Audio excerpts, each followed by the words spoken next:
बच्चे स्वागत है हमारे इस ब्राइट एजुकेशन के यूट्यूब चैनल में। तो देखिए ये है इलेक्टिव हिंदी।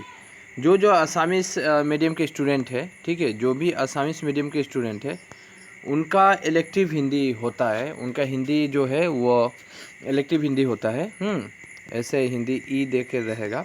तो इलेक्टिव हिंदी के अंदर आपका ये जो चैप्टर है न्यू की ईट वो मैं कराने जा रहा हूँ। लेकिन बाय द वे सबसे पहले आपका फाइनल एग्ज़ाम में किस में कितना मार्क है उसको देख लेते हैं, सिलेबस को। ये पहले सिलेबस को देख लें। ये फाइनल एग्ज़ाम का सिलेबस है। न्यू की ईट 10 मार्क का है। भोलाराम का जीव 8 मार्क का है। साखी और पत्र त्रय से 16 मार्क का है। व्याकरण में all grammar portion of class 9 के बेसिस पे आपको ग्रामर पढ़ना पड़ेगा। लिंग, वचन, कारक, संधि, समास, पर्यायवाची शब्द, विपरीत शब्द, अनेक शब्दों के लिए एक शब्द उपसर्ग, प्रत्यय, मुहावरे, लोकोक्ति या शुद्ध वाक्य परिवर्तन।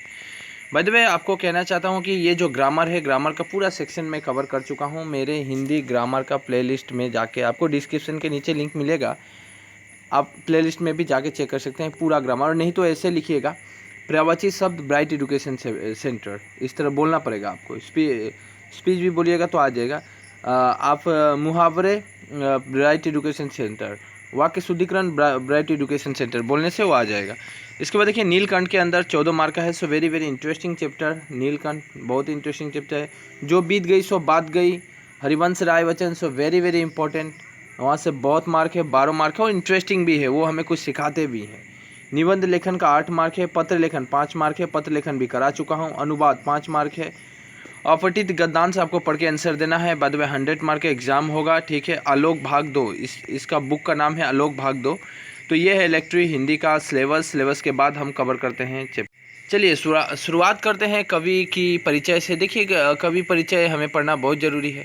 राम बृज बेनीपुरी जी जो है वो न्यू की ईट लिखे थे। यहाँ पे ईट और न्यू की ईट का मतलब क्या है, यहाँ पे उन्होंने बहुत ही अच्छे तरीके से और सुंदर भाव से हमें पूरी समाज का काल्पनिक रूप हमें दिखलाया है और एकदम सटीक रूप दिखलाया है। जो समाज में चल रही है उनको दिखाने की वो कोशिश कर रहे हैं। तो हमें सीखना, इनसे हमें कुछ शिक्षा भी मिलेगा।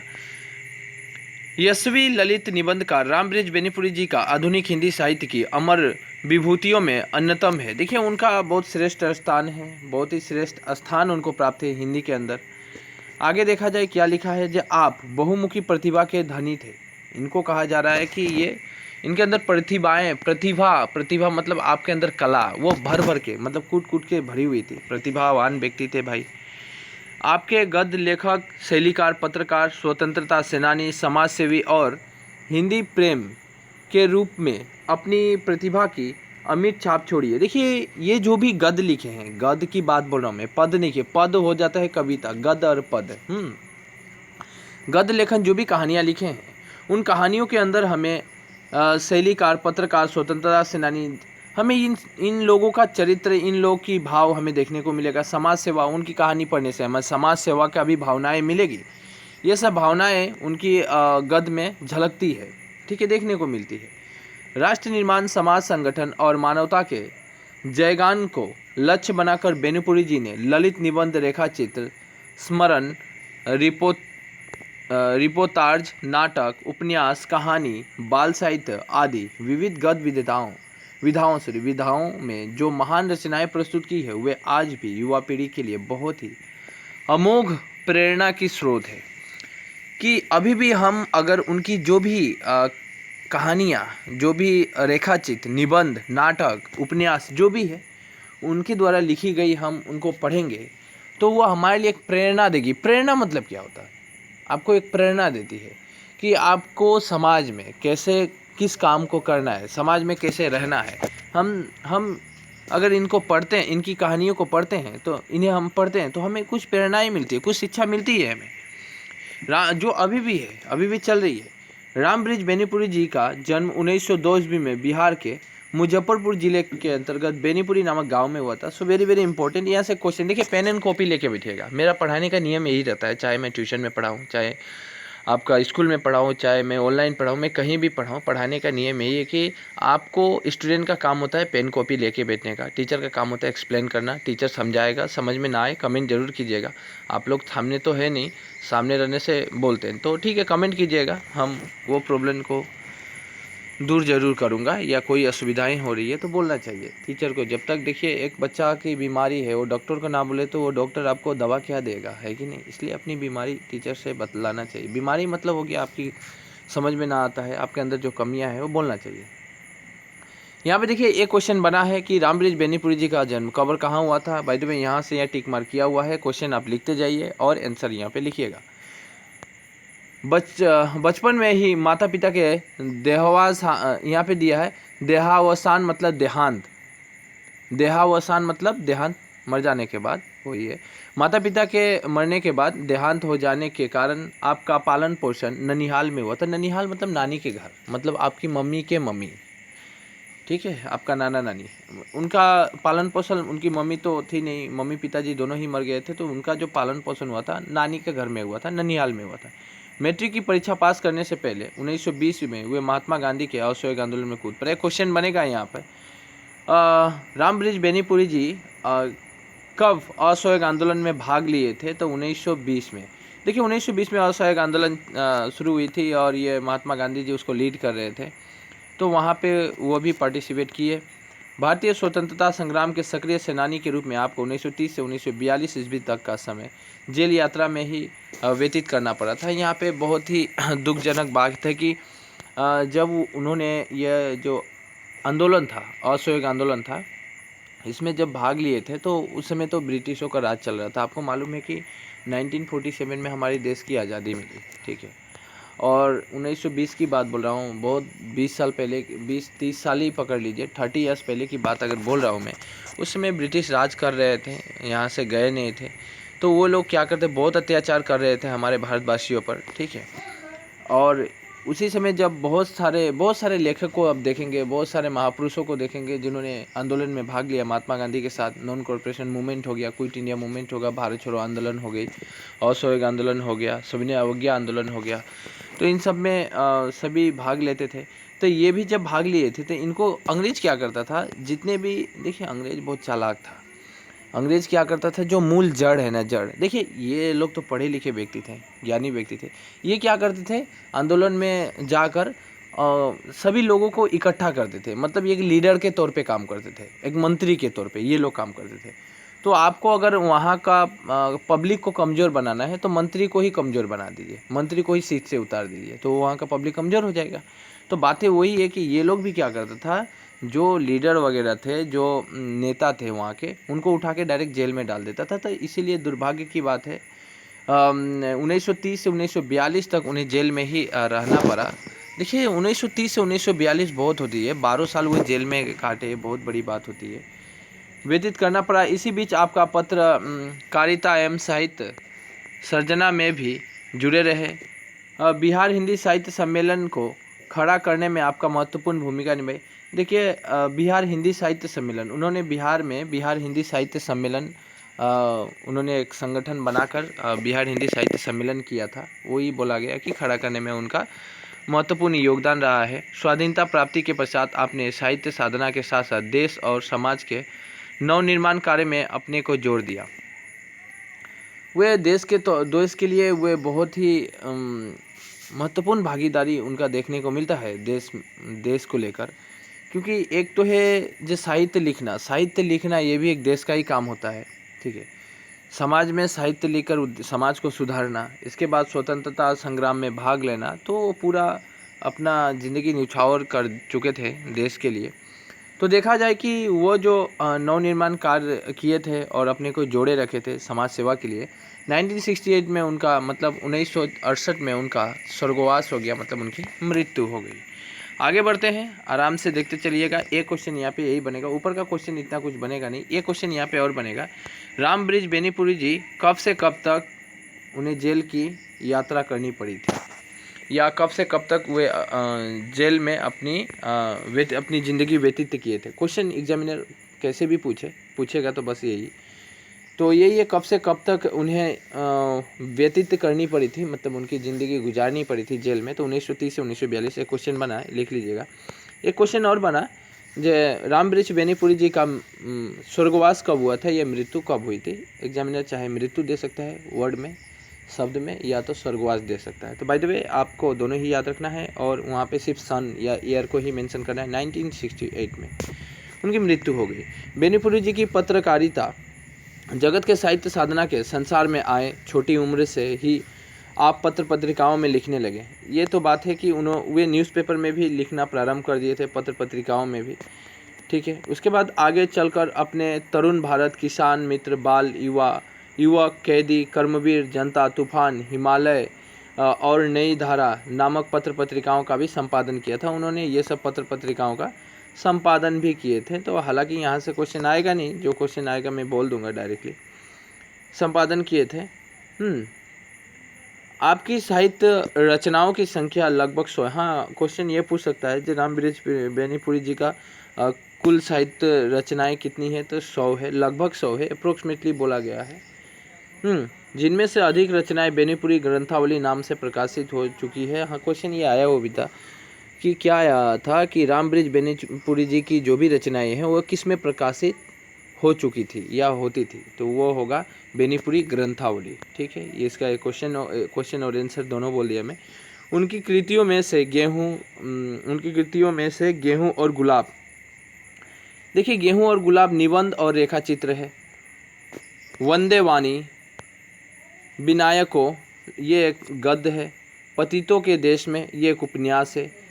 चीता के फूल ये एक कहानी है, कहानी संग्राम यानी कहानी है। इसके बाद माटी की मूर्तें रेखा चित्र है। इसके बाद अम्बपाली मतलब नाटक है, ये अम्बपाली लिखे थे, नाटक लिखे थे। विशेष रूप से प्रसिद्ध है, ये सब प्रसिद्ध है। हाँ, क्वेश्चन पूछेगा रामब्रिज बेनीपुरी जी की कुछ प्रसिद्ध रचनाएं या निबंध या उपन्यासों के नाम लिखिए। ये बहुत ही रेयरली पूछ सकता है। रामब्रिज बेनीपुरी जी का एक सशक्त गद्यकार है। उनकी भाषा शैली जीवंत, अलंकार युक्त, प्रवाहमयी और ओज गुण से परिपूर्ण है। रेखाचित्र, संग्राम और ललित निबंधों की रचना में आपको विशेष सफलता मिली है। मानव सभ्यता का लेखा जोखा लेने, भारतीय समाज के अतीत, वर्तमान और भविष्य में झांकने के प्रतिकार भरने की विशेषता के कारण बेनीपुरी जी की ललित निबंध बहुत चर्चित है। देखिए उनकी जो भी निबंध है वो चर्चित मतलब क्या, फेमस होना। उतना फेमस क्यों है? क्योंकि वो समाज में जो चल रहा है ना, भारतीय समाज के अतीत, वर्तमान, भविष्य सभी को झांकने की उनके पास एक अद्भुत शक्ति थी। मतलब अभी जो हो रहा है इसके बारे में भी सोच सकते थे, 10 साल बाद क्या होने वाला है वो भी सोच सकते थे, और पहले क्या हो चुका है वो भी सोचते थे। तो ये सब सोचकर वो जब एक राइटर इतना कुछ सोचने के बाद जब एक लेख लिखता है तो उसकी लेख झलकती है और वह समाज में प्रचलित भी होती है। नींव की ईंट की सारांश, सो वेरी वेरी इंपॉर्टेंट। आप कंसंट्रेशन हाई रखिएगा, ध्यान बिल्कुल यहाँ पे होनी चाहिए। क्योंकि आप जब मूवी देखते हैं, आप जब भी मूवी देखते हैं या सीरियल देखते हैं तो सबसे पहले आपको ट्रेलर दिखाया जाता है। वो ट्रेलर में क्या होता है, आप समझते हैं कि मूवी के अंदर क्या होने वाला है, ठीक है। मूवी के अंदर क्या होने वाला है उसमें कुछ अंदाज़ा, मोटा मोटी 40% का अंदाज़ा आपको लग जाता है। बिल्कुल यहाँ पे सारांश जो समरी होता है, चाहे इंग्लिश की हो जाए, चाहे हिंदी की हो जाए, कुछ भी हो जाए, वहाँ भी समरी के अंदर जब समरी पढ़ेंगे तो आपको समझ में आ जाएगा कि इसके अंदर क्या है। ठीक है, तो चलिए देखते हैं नींव की ईंट का सारांश। बेनीपुरी जी के रोचक एवं प्रेरक ललित निबंधों में अन्यतम है। देखिए एक क्वेश्चन पूछ सकता है जो नींव की ईंट क्या है, तो एक ललित निबंध है। ये क्वेश्चन बनेगा तो आप आंसर यही दीजिएगा। ललित निबंधों में से अन्यतम है। नींव की ईंट का प्रतीकार्थ है समाज का अनाम शहीद, जो बिना किसी यश लोभ के समाज के नव निर्माण हेतु आत्म बलिदान के लिए प्रस्तुत है। देखिए नींव का ईंट मतलब क्या है, वैसा व्यक्ति, यहाँ पे बोला गया है नींव का ईंट, वैसा व्यक्ति जो बिना किसी लोभ लालच, है कि नहीं, लोभ लालच को त्याग कर समाज के निर्माण के लिए, समाज की अच्छाई के लिए आत्म बलिदान यानी अपने आप को समर्पित कर देता है और समाज के लिए काम करता है, जो भी व्यक्ति, उसे ही नींव का ईंट यहाँ पे कहा गया है। तो याद रखिएगा, what is the meaning of नींव की ईंट पूछ सकता है एग्जामिनर की नींव की ईंट का मतलब क्या है, समझाइए, तो आपको इसका आंसर यहाँ से यहाँ तक देना ही देना होगा। ठीक है, तो क्वेश्चन बना लीजिए, नींव का ईंट का मतलब क्या है, तो इसका आंसर लिख दीजिए। ठीक है, खुद से लिखिएगा, बाद में लिखिएगा, मैं अभी समझा रहा हूँ, समझ जाइए। हाँ, लगने से वीडियो को दोबारा देख सकते हैं, कोई बड़ी बात नहीं है। वीडियो है भाई, पीछे कीजिए, आगे कीजिए, पूछ कीजिए, आपका मर्जी। सुंदर इमारत का आशय है नया सुंदर समाज। देखिए यहाँ पे सुंदर इमारत भी आपका एक शब्द आएगा पढ़ते समय। तो सुंदर इमारत का मतलब हो जाता है नया सुंदर समाज। कंगूरे की ईंट का प्रतीकार्थ है। देखिए क्वेश्चन आया हुआ था, देखिए क्वेश्चन ये भी पूछा था, एक तो न्यू का ईंट का मतलब क्या है, एक कंगूरे की ईंट का मतलब क्या है। यहाँ पे प्रतीकार्थ मतलब समझा रहा है, ध्यान से समझिएगा, क्योंकि यही क्वेश्चन है, ये इसी पे पूरा चैप्टर डिपेंड है, यही इसी दोनों पर। कंगूरे की ईंट की प्रतीकार्थ है समाज का यश लोभी सेवक जो प्रसिद्ध, प्रशंसा अथवा अन्य किसी स्वार्थवश समाज का काम करना चाहते हैं। देखिए समाज में दो तरह के लोग हैं, एक ऐसे भी लोग होते हैं जिनका यश लोभ लालच हिंसा को त्याग कर समाज को अच्छा और नवनिर्माण करने के लिए अपने आप को पूरा बलिदान ही दे देते हैं समाज के प्रति, उनको न्यू का ईंट कहा जाएगा। कुछ ऐसे भी व्यक्ति होते हैं, आजकल खासकर ज़्यादा आपको देखने को मिलेगा, और आप भी देखे होंगे, आपके इलाके में भी देखे होंगे या आसपास भी देखे होंगे, कि कुछ ऐसे लोग होते हैं जो समाज का सेवा तो करना चाहते हैं पर उनके अंदर लोभ भरा हुआ है, वो लोभी है, जो प्रसिद्ध, प्रशंसा अथवा अन्य किसी स्वार्थवश समाज का काम करना चाहते हैं। देखिए होता क्या है, हाँ, हालांकि नहीं कहना चाहिए, फिर भी कहता हूँ कि देखिए हम कहीं भी जाते हैं आजकल, कोई भी काम आपको निकालना है, नाम मेंशन करने की कोई ज़रूरत नहीं है, आप समझ ही रहे होंगे कि हमें कोई भी काम निकालना है या कोई भी काम करवाना है किसी से, कोई भी व्यक्ति हो, तो उस व्यक्ति को जब तक हम पैसा नहीं देंगे ना, वो व्यक्ति मेरा काम करने वाला नहीं है, क्योंकि उसका प्रॉफिट ही नहीं है, वो अपना प्रॉफिट देखता है। तो आजकल कुछ ऐसे लोग ज़्यादा है, आपका भलाई कर देगा तो आपका परिवार का भलाई होगा, आपका परिवार का होने से आपके वहाँ का जो आपका समाज है उस समाज का भलाई होगा। वो लोग चाहेगा, वो व्यक्ति भी चाहेगा कि समाज का भलाई हो, पर वो व्यक्ति क्या करेगा, लोभी से मतलब उनका स्वार्थ ही अलग रहता है। आजकल के व्यक्ति का स्वार्थ ही अलग है, वो लोग ऐसे ही कुछ ज़्यादा ही निकलते हैं कि वह स्वार्थवश ही समाज का सेवा करना चाहते हैं, नहीं तो कहेंगे रहने दो, उससे मेरा किया जाता। तो ये होता है कंगूरे की ईंट का मतलब, यहाँ पे कभी समझाने की कोशिश की है। हालांकि आशा करता हूँ समझ में आया है, और नहीं समझ में आया हो तो आपके आसपास के इलाके में बहुत सारे ऐसे व्यक्ति मिलेंगे, आपको जो भी काम करवाना चाहते हैं वो बिना पैसे या लोभ लालच के वो नहीं करेंगे, वो कभी यहाँ पे दिखलाना चाहते हैं, राइट। आगे निबंधकार के अनुसार भारतीय स्वाधीनता आंदोलन के सैनिकगण नींव की ईंट की तरह थे। देखिए निबंधकार के अनुसार, यानी जो निबंधकार है ये लिखे हैं, उनके अनुसार देखी जाए तो भारतीय स्वाधीनता आंदोलन के सैनिकगण नींव की ईंट थे। जो हमारे हम बात तो सही है कि आप देख लीजिए ना, जो हमारी देश में महात्मा गांधी का योगदान तो बहुत रहा है, कह के लाभ नहीं है। आप खुद ही सोच सकते हैं कि महात्मा गांधी का योगदान कितना रहा है। वो समाज को सुधारने के लिए, समाज की बुराइयों को दूर करने के लिए उन्होंने कितना मतलब अपने आप को समर्पित कर दिया, हमारे देश को, हमारे समाज को, अपने आप को ही समर्पित कर दिया।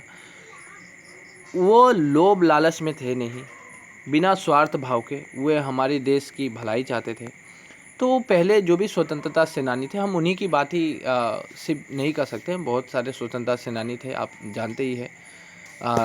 B.R. अम्बेडकर का भी नाम सुने, जितने भी हमारे जो कॉन्स्टिट्यूशन बना था, संविधान बना था, जितने भी लोग थे उसमें, जितने सदस्य थे, सभी ने अपना समाज के लिए अपना बलिदान ही दिया है कहा जाए तो। और सैनिक की बात करें, अभी देखते हैं बहुत सारे सैनिक होते हैं, जो सैनिक मर गए वो आंदोलन में जितने स्वाधीनता आंदोलन में कितने सारे लोग हमारे मरे, बहुत सारे लोग मर गए। सोशल में आप पढ़िएगा, स्वदेशी आंदोलन जब पढ़िएगा, मूवमेंट जब शुरू हुआ था 1920 1942 का जो मूवमेंट था, क्विट इंडिया मूवमेंट हो गया, 1947 भारत छोड़ो आंदोलन हो गया। तो ये सब जो मूवमेंट पढ़िएगा तो उसमें देखने को मिलेगा। फिर जलियांवाला बाग हत्याकांड को देख लीजिए, लाख लाख हजार लोग वहाँ पे मरे, है कि नहीं, करीब करीब 10 लाख लोग ऐसा मरे थे, मुझे अभी भी इतना ही याद आ रहा है, ठीक है। तो ये सब को आप देख सकते हैं, तो ये लोग तो बलिदान ही दे रहे हैं ना, किसके लिए, देश के लिए, देश के लिए। पहले ऐसे लोग बहुत थे। तो निबंधकार के अनुसार भारतीय स्वाधीनता आंदोलन के सेनानी नींव की ईंट की तरह है। कि कभी कहते हैं कि जो भारतीय स्वाधीनता, जो भारत की स्वाधीनता आंदोलन में भाग लिए थे, जो भी व्यक्ति भाग लिए थे और स्वाधीनता के लिए लड़े थे, स्वाधीनता के लिए अपने जान गंवाए थे, वो सब सैनिक थे। वो सब क्या थे? सैनिक थे। हम सिर्फ सैनिक को ही सैनिक नहीं कहेंगे। आप ये बात को, इस कंसेप्ट को क्लियर कीजिए कि सैनिक गन किसको कहा गया है। अगर एक व्यक्ति भी जाता है अपने देश के प्रति भलाई के लिए, उस समय आंदोलन चल रही थी। देखिए आंदोलन जब लगा हुआ था, 1942 की बात करता हूँ, स्वदेशी मूवमेंट की ही बात करता हूँ। तो स्वदेशी मूवमेंट जब हुआ था, अंग्रेज़ों के जितने भी वस्तु थे लोग जला रहे थे, पटरियाँ तोड़ रहे थे, घरें जला रहे थे, अब ऑफिस जलाया जा रहा था। हाँ, इसके बाद कहा जा रहा था कि हम अंग्रेज़ों की वस्तु का प्रयोग नहीं करेंगे, हम स्वदेशी वस्तु का प्रयोग करेंगे। एक्चुअली ये नीति गांधी जी का नीति था, जिसको हर लोगों ने अपनाया था। तो उस समय क्या किया था अंग्रेज़ अपनी जितनी फोर्सें हैं, जितनी सैनिकें हैं, सबको भेजकर सभी लोगों को जेल में डलवा दिया, गोलियां चला दी। जलियांवाला बाग तो बहुत ही निर्दय घटना की गई थी, वो देखिएगा तो वो पढ़ना चाहिए। हाँ, सोशल हिस्ट्री बहुत इंटरेस्टिंग है, आपको ज्ञान देता है। तो हम भी अगर जाते हैं, एक व्यक्ति भी निकल के जाता था देश के लिए, तो वो सैनिक गण ही कहलाएगा। ठीक है, वो सैनिक गण ही कहलाएगा। तो स्वाधीनता आंदोलन के लिए जो भी सैनिकगण, जो भी लोग मारे गए थे, अपने आप को बलिदान दिए थे देश के प्रति, वो क्या है? नींव की ईंट है। देखिए अगर क्वेश्चन पूछा एग्जामिनर कि नींव की ईंट कभी किसको कहना चाहते हैं, इसमें दो आंसर बनेगा, एक तो ये और एक ये, दोनों ही। ठीक है, लेकिन अकॉर्डिंग टू क्वेश्चन, एग्जामिनर कैसा क्वेश्चन पूछता है, हमें वैसा ही आंसर देना चाहिए। ये नहीं कि पूछा आपका नाम क्या है तो आप अपने पिताजी का नाम बोलिएगा। बहुत सारे स्टूडेंट को देखता हूँ कि आप जब एग्ज़ाम देने जाते हैं तो आपको सिखाया जाता है, या जो भी आता है पेपर भर भर के लिख कर आना। ऐसा बहुतों ने कहा, मैंने सुना। बहुत सारे, मैं जब जाता था सेंटर में एग्ज़ाम होता था वहाँ पे, तो बहुत लोगों के मुंह में यही रहता था कि हमें बस तो पेपर भरना है, चाहे जो भी हो, बना के लिखना है, बना के लिखना है। भाई ये बना के लिखना, ये पेपर भरना, ये सब क्या आदत है? अकॉर्डिंग टू क्वेश्चन जवाब देना आना चाहिए। एग्जामिनर जो पूछेगा वही जवाब देना है। क्वेश्चन पूछने की तरीकाएं अलग अलग होती है। ठीक है, लगेगा एक ही है, शब्द एक ही कुछ मिलेंगे, किंतु ये नहीं कि देखिए अगर पूछा जे आपका नाम क्या है, वो पूछा आपका नाम क्या है, इसमें नाम जो शब्द है, फिर अगर पूछा आपके पिताजी का नाम क्या है, ये नाम शब्द उसमें पहला वाक्य में भी लगा, दूसरा वाक्य में भी लग गया। तो आप नाम देख के अब सोचिए, नाम तो मैं पढ़ा हूँ और नाम तो बस आपका नाम पूछा है, पिताजी का नाम आप लिख के आ गए, पेपर तो भर ही दिए ना, फ़ायदा क्या हुआ उससे? वैसा नहीं होता है, जवाब अकॉर्डिंग टू क्वेश्चन ही दिया जाता है, प्रश्न के अनुसार। तो ये हो गया। निबंधकार के अनुसार भारतीय स्वतंत्रता, ये तो कह ही दिया मैंने। जबकि स्वतंत्र भारत के शासकगण कंगूरे की ईंट निकले। और एक तो बात है, जो शासन कर रहे थे यहाँ पे, शासन कौन कर रहा था भाई? अंग्रेज। वो क्या थे? कंगूरे की ईंट थे, अपनी शासन चला रहे थे। यहाँ से भारत देखिए पहले सोने की चिड़िया थे। यहाँ पे जितना भी धन संपत्ति था वो अपने इंग्लैंड ले जाया करते थे। भारतवर्ष के 7 लाख गाँव, हजारों शहरों और सैकड़ों कारखानों के नव निर्माण हेतु नींव की ईंट बनने के लिए तैयार लोगों की ज़रूरत है। देखिए यहाँ पे कवि अब आह्वान कर रहे हैं। आह्वान मतलब आपको उद्देश्य दे रहे हैं कि आपको कैसे चलना है समाज में।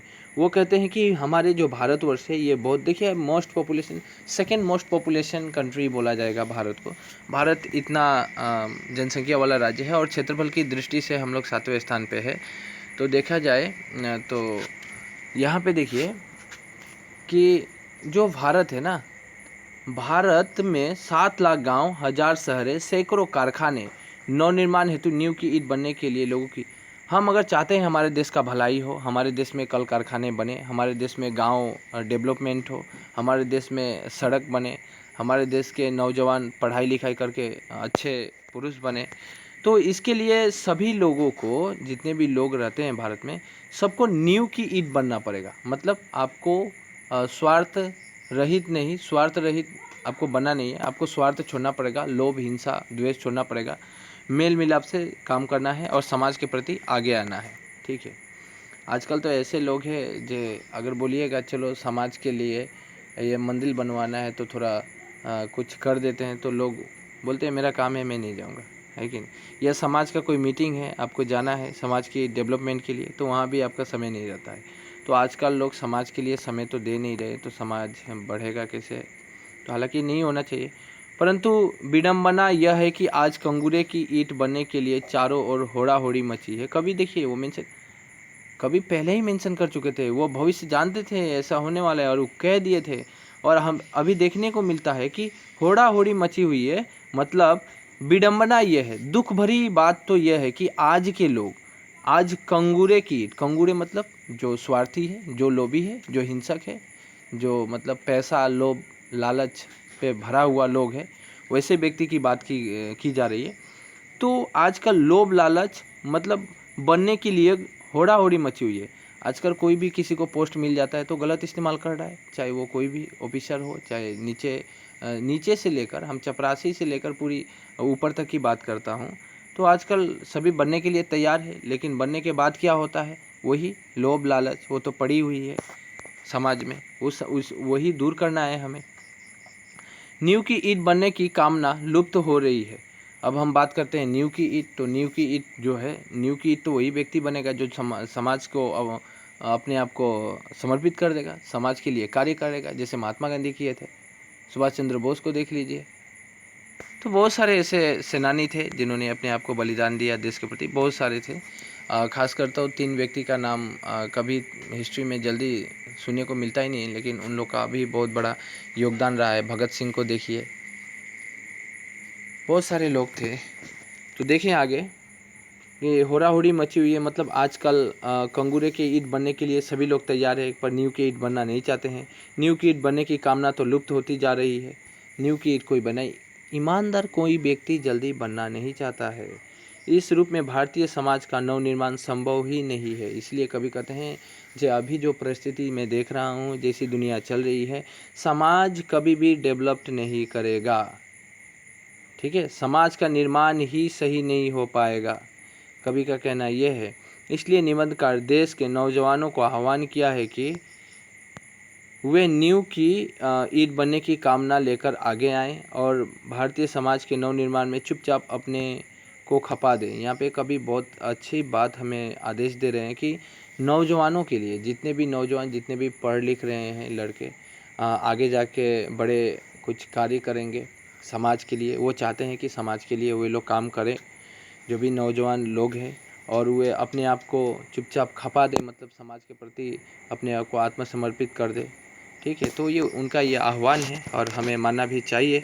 हालांकि आशा करता हूँ आपको पूरी जो समझाया मैं समझ में आई होगी। अब हमारी शुरुआत होगी नींव की ईंट चैप्टर, और यहाँ से हम शुरू करेंगे। लेकिन बाय द वे आपको इस टेलर में ही, ये टेलर ही समझिए सारांश को, तो इसमें मैं जितना समझाया, आप अगर नहीं समझे वीडियो को बैक करके फिर समझिए। ये जितना समझाया, आपका पूरा चैप्टर का आंसर इसी के अंदर है, कूट कूट कर भरा हुआ है आंसर। यहाँ पे बहुत सारे क्वेश्चन निकल के आएंगे, देखिएगा जब मैं क्वेश्चन को पकड़ूंगा, बहुत सारे। इसीलिए मैं चाहा समाज को एग्जाम्पल लेते हुए, आपके आसपास के पर्यावरण का एग्जाम्पल लेते हुए मैं आपको समझाया, ताकि समझ में आए और आप आराम से लिख सके। देखिए क्वेश्चन एग्ज़ाम में जाते हैं हम लोग, और आप कहते हैं मैं बना के लिखा, बनाने का कुछ नहीं होता है, आपको वहाँ से शब्द लेना ही पड़ता है, वो शब्द ही आप रखिएगा। हाँ, हो सकता है आप अपने तरीक़ा से लिखिएगा। जिस तरह अगर बोलता है एग्जामिनर कि आप अपने अनुसार समझाइए कि अभी कंगूरे की ईंट किस तरह दिन प्रतिदिन बढ़ती जा रही है, तो हमें समझाना पड़ेगा कि किस तरह करप्शन जो है दिन प्रतिदिन बढ़ता जा रहा है, रुक नहीं रहा है, कहीं भी लोभ लालच के बिना तो काम हो ही नहीं रहा है। तो वो बातें हम अपनी तरीक़ा से समझाएंगे, तो वो बनाना नहीं होगा, वो हमारी तरीक़ाएँ होगी, हम अपने अनुसार उसको समझाएंगे। तो नींव की ईंट की बात करें तो बाय द वे वीडियो वैसे लेंथी हो चुकी है, आपको आधे घंटा हो ही चुका है। तो मैं चाहता हूँ कि ये पार्ट 2 में एक्सप्लेन करूँ। ये वाला जो था ऊपर वाला कवि परिचय, ये पार्ट 1 हो गया सारांश को मिलाकर। अब हम पार्ट 2 कवर करेंगे। वीडियो को देखना चाहते हैं पार्ट 2, तो चैनल को सब्सक्राइब करके बेल आइकन दबाना ना भूलें, नोटिफिकेशन डायरेक्ट आपको मिलेगा। और अपने दोस्तों को भी शेयर करें। हम इस यूट्यूब चैनल के माध्यम से आपको पूरी जितनी भी क्वेश्चन आंसर हो गया या चैप्टर हो गया, मैं समझाने की कोशिश करूँगा, बिल्कुल जिस तरह ट्यूशन या क्लास में पढ़ाया जाता है। हालांकि कोशिश करूँगा उससे भी बेहतर तरीके से समझाऊँ, ताकि समझ में आए आपको। और आपका कोई असुविधा हो रहा है तो कमेंट ज़रूर दीजिएगा, ठीक है? तब मैं उस असुविधाओं को समझूंगा और उसका जवाब देने के लिए तब पर तैयार रहूँगा। तो बाय बाय, टेक केयर।